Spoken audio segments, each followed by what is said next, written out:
Pale light crept into the black stanchions of pine, the ashen ground, the red center of dying coals. The camped men rose silent and broke the bread of old pillage, hard as stone, between blackened fingers. One of their number looked at his own. Soot and powder, ash and dirt, neat crescents accrued underneath his nails, trim and black, like he tried to dig himself out of a hole in the ground, or into one.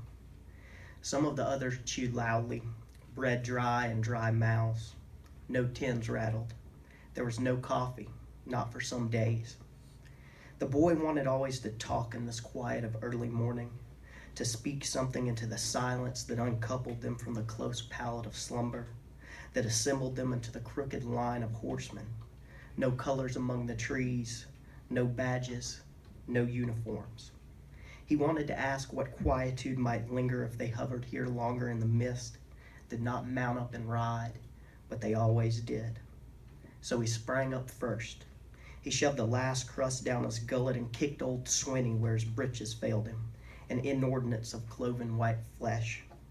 "Goddamn Katie did," said Swinney, second in command. "Least I ain't old ass shitter," said the boy.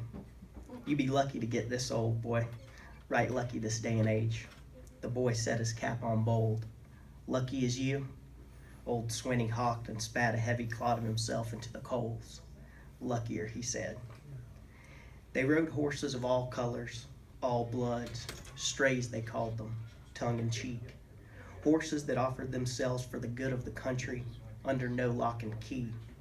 The quality of a man's mount was no measure of rank, a measure instead of luck and cunning and sometimes, oftentimes, cruelty. The boy stuck one cracked boot into the stirrup. An ill-formed shape clanged from glowing iron by an idiot smithy.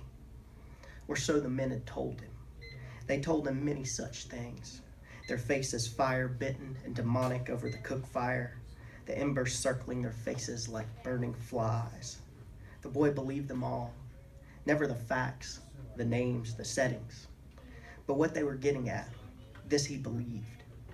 There was faith in their eyes, so black and silvered, like the move of steel and darkness. He believed in what hands taught them to speak.